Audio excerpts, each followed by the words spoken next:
Hello friends, in this video we will be learning properties of Fourier series.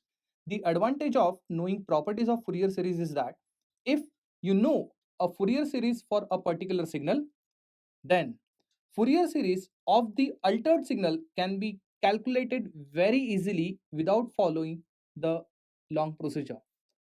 So in this video we are going to see how to apply that technique. Let's begin.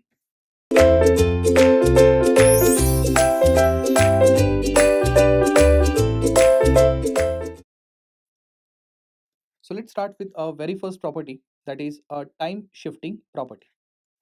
For example, if you have signal x of t, let us assume its Fourier series coefficient is ck. Then x of t minus t naught. So if you see, if you are already knowing Fourier series coefficient for given x of t is ck, then for x of t minus t naught, so how do we get x of t minus t naught from x of t? Of course, by delaying by amount t naught. So this is a delayed version of x of t, and by how much amount? Of course, by t naught.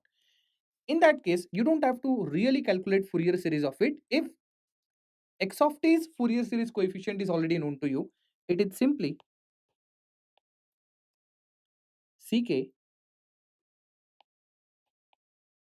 multiplied by e to the power j omega naught e to the power j k omega naught t naught. If we have negative sign here, we should give negative sign here.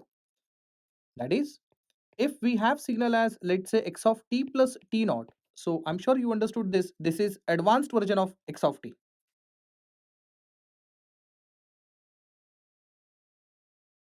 And let's say by same amount t naught, then its Fourier series coefficient is same as ck. Only thing is that it is multiplied with extra term. This is e to the power j k omega naught t naught. Since for advance we give plus sign, we have positive power here, and for delay we have negative sign, then we have negative sign in the power of e. So you have to remember this property. Of course, we will solve some problems based on the property, so things would be quite clear to you. Let's see the next property, that is called as a time scaling property. That is, for x of t, after taking its Fourier series, we get, let's say, Fourier series coefficient as ck. Then for x of alpha t, assuming alpha is positive. So what needs to be done when alpha is negative? We will see in the next property. So for x of alpha t, its Fourier series coefficient doesn't change. It is ck itself, meaning that time scaling property is not going to affect your Fourier series coefficient. I repeat, a time scaling property provided alpha greater than 0 is not going to affect Fourier series coefficient. It is going to remain same.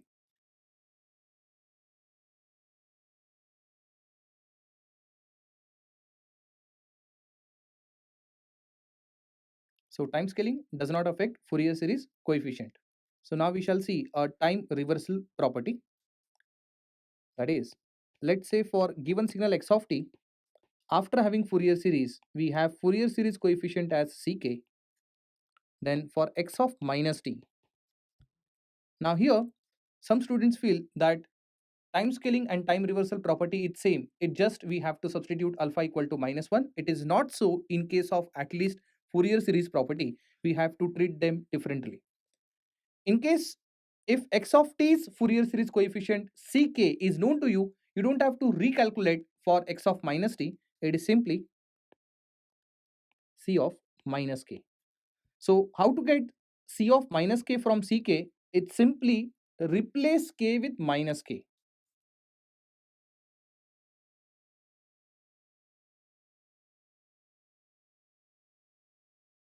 So this is the way we get c of minus k.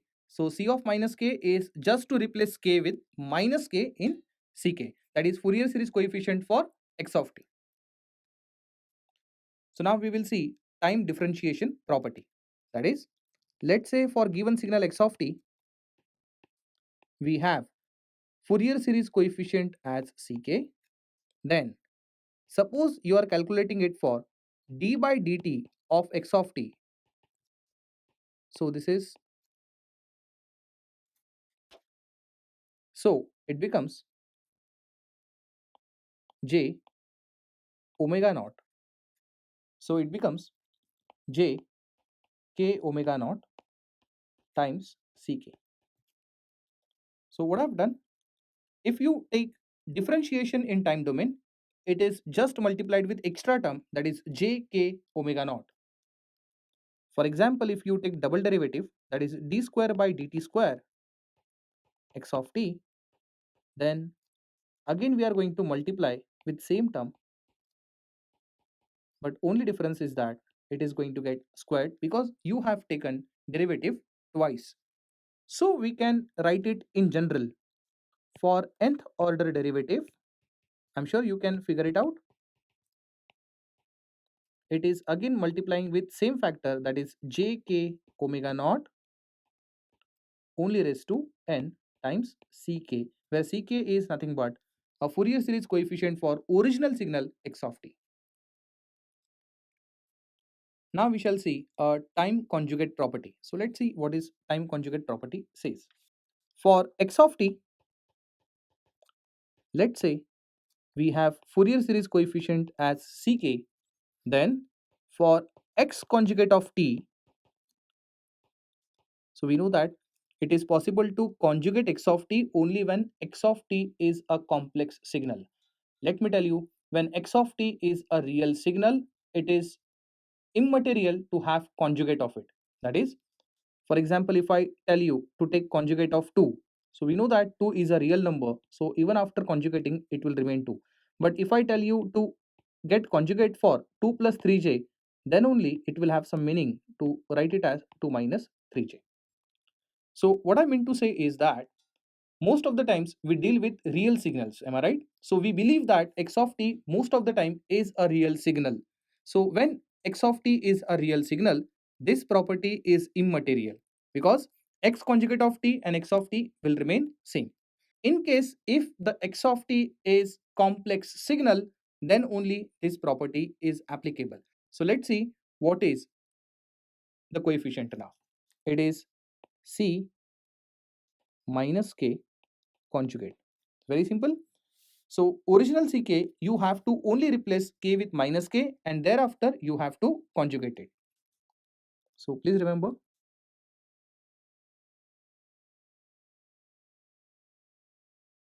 So the question is how to get C conjugate of minus k from Ck. Step number 1, replace k with minus k, and step 2, take conjugate. So once you replace k with minus k, Ck becomes C minus k. And now C minus k is ready with you. Just take conjugate of C minus k, then it becomes C minus k conjugate. So this is how we get C conjugate minus k. So this is the last property we are going to see. In fact, it is a Parseval's theorem. In general, what Parseval's theorem says? In general, what Parseval theorem says, energy content for time domain as well as frequency domain is always same. So you're just transferring the information which was in time domain into frequency domain, and even after doing so, energy content in both the cases remains same because energy cannot be created nor be destroyed. So this is what Parseval theorem says in this context. We know that we are learning Fourier series where we are transferring our x of t, which is periodic in nature, in frequency domain, that is decomposing x of t in different frequency content. So after doing so, energy content in both sides, that is in time domain as well as in frequency domain, is always same. But when we are talking about Fourier series, we talk about strictly periodic signal. And when signal is periodic, signal is strictly power signal, it is not energy signal. So in case of Fourier series, we don't go for energy calculation, we go for power calculation. I repeat, when we study energy and power signal, we have already seen that for periodic signal, we calculate power and not energy. Every periodic signal is by default power signal. So when it comes to Parseval's theorem, in case of Fourier series, we don't go for energy calculation, we go for power calculation. And how do we calculate power for a periodic signal? I'm sure you remember. In general, power is 1 by t integrating over a time period x of t mod square dt. So this is how we calculate power for x of t signal, provided x of t signal is a periodic signal, right? So according to Parseval's theorem, we say that power content of time domain and power content of frequency domain is same. So how do we get that? It's very easy. So by theorem, 1 by t integrating over a time period mod of x of t square dt is always equal to summation k equal to minus infinity to plus infinity mod of ck whole square. So please understand that we have a summation operator to the right hand side because we got a discrete content when it comes to ck, because we always write ck in sequence form if you have seen, whereas x of t is continuous time signal, so we have an integration to the left hand side. So it is in terms of ck, we can also write it is in terms of a trigonometric Fourier series, which is also equal to a naught square plus summation k equal to 1 to infinity ak square plus bk square by 2. So this is how we get power content on both the sides by using a Parseval's theorem. So let us solve some problems based on the property. So question number 1 says that find ck for the following. So this kind of signal we have already studied in the last video lecture. But let me remind you that signal was bit different. That was also a periodic impulse function, and this is also a periodic impulse function. So what we have studied in last video lecture, let me remind you. So we had this kind of signal where area of every impulse function was same, which is a. The only difference is that it was present at the specified time interval nav. So for me, let's say this was f of t, and for f of t we already had a Fourier series coefficient as a by t. Is that right? So this was ck was a by t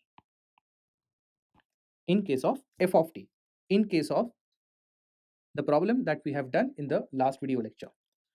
So are you able to find any relation between f1 of t and f of t?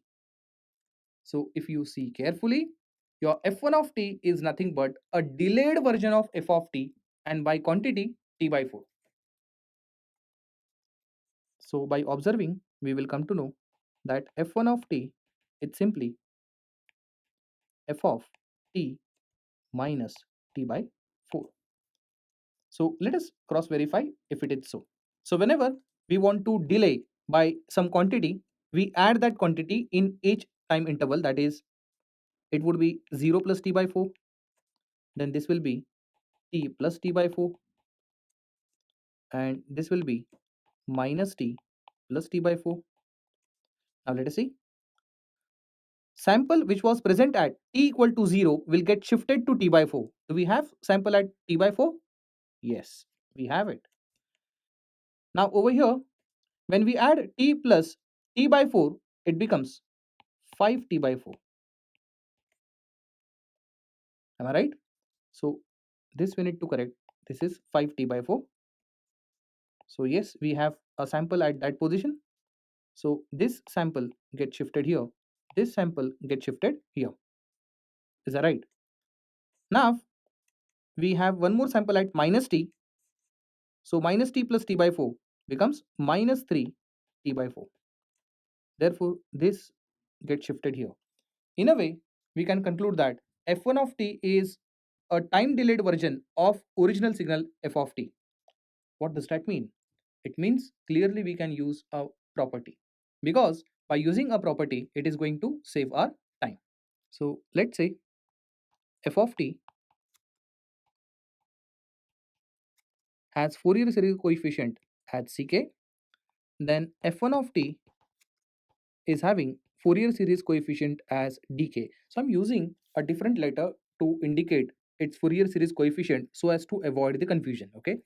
So for f of t, I'm using ck as Fourier series coefficient, and let's say for f1 of t, I'm using a Fourier series coefficient as dk. So what is the relation between f of t and f1 of t?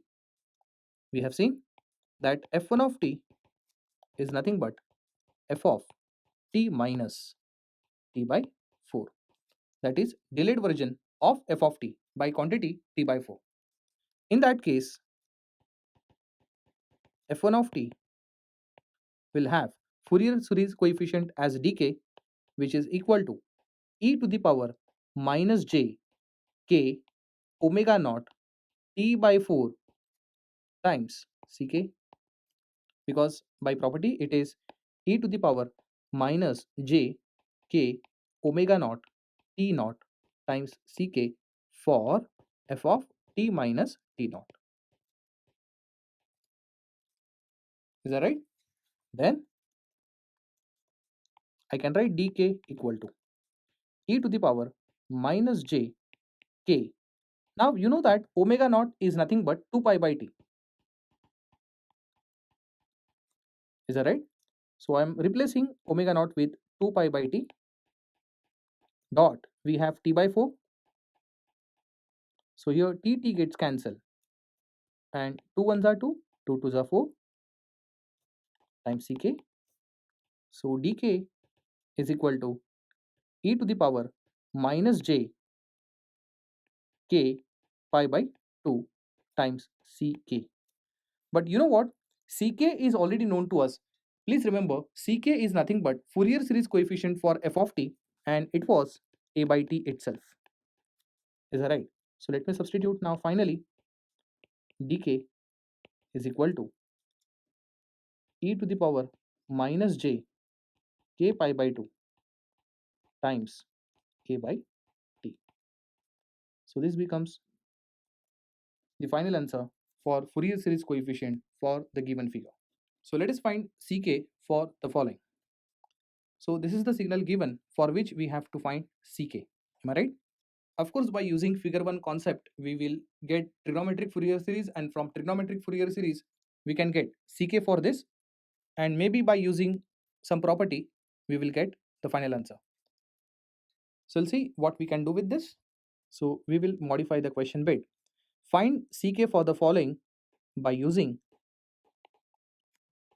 Fourier series properties. Of course, in GATE, they never ask you to use a particular approach. It's up to you which approach to be used. So here, particularly since we are learning Fourier series property, we'll make use of Fourier series properties even if it is not required in this case. So let's see what we can do with this f2 of t. So in previous video lecture, we have seen one signal, let's say f of t. It looked like this. Amplitude A, here we had minus A amplitude. It is t by 2, t, then we have minus t by 2, and we have minus t here. So let's say if I want to relate f2 of t and f of t. See why I'm relating f2 of t with f of t, so that I can relate their respective coefficients also. Is that right? So let me assume Fourier series coefficients for f2 of t is dk, and Fourier series coefficient for f of t is ck. Since we have already solved ck for the given f of t, let me remind you what was ck.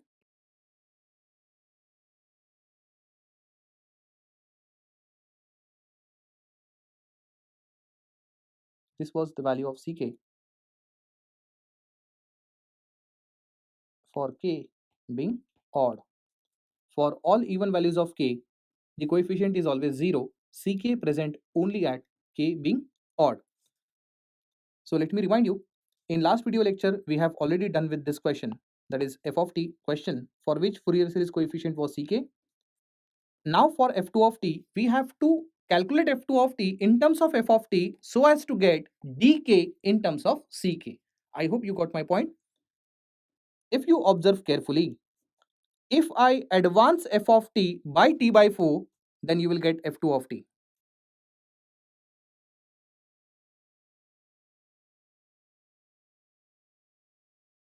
And I'm sure you remember how do we really advance it, right? So whenever you want to advance it, then I can write now f2 of t in terms of f of t like this. f2 of t, it's simply f of t plus t by 4. This is what we mean by advancing by t by 4. So whenever we advance by t by 4, we actually subtract t by 4 from each time interval. So this was 0, it becomes 0 minus t by 4. Is that right? Therefore, at minus t by 4, now you see amplitude is a. Now, if you take this time stamp, that is t by 2, and if you subtract t by 2 minus t by 4, then how much it becomes? It becomes t by 4. So at t by 4, again there is a transition. Okay, at t by 2, there was a transition from a to minus a. Now there is a transition from a to minus a at t by 4. So I'm sure you know how to advance and how to delay the signal. So my duty is just to tell you what is the relation between f2 of t and f of t. So f2 of t is f1 of t plus t by 4. Let us call this as f only. F of t plus t by 4. So for f of t, let's say we have coefficient as ck. Then for f2 of t, let's say we have coefficient as dk. Now for f of t, when I say ck, f2 of t can be written as f of t plus t by 4. Am I right? In that case, coefficient dk is equal to e to the power j k omega naught t by 4 times ck. Is that right? So dk is equal to e to the power j k. Omega naught can be substituted as 2 pi by t times t by 4 dot ck. So here t gets cancelled. So finally dk is equal to e to the power j k pi by 2 times ck. Is that right? So let me remind you what was ck. Ck is minus j 2a by k pi, k being odd. So let me write that relation again. dk is equal to e to the power j k pi by 2 times ck. So dk is equal to e to the power j k pi by 2 times ck, and ck was minus j 2a upon k pi. Now by using our knowledge, let us check whether we are correct or not. So what do I mean? See, if you see the question carefully, the given signal whose ck needs to calculate is even signal in nature. See carefully. See, this f2 of t is even signal. If you remember, when it is real and even signal, its Fourier series coefficient is always real as well as even.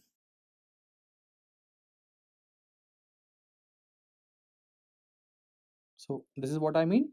For real and even signal, its Fourier series coefficient must be real and even. Now the question is, this is a Fourier series coefficient for given signal which includes j in itself. If it is so, do you think that the Fourier series coefficient is real?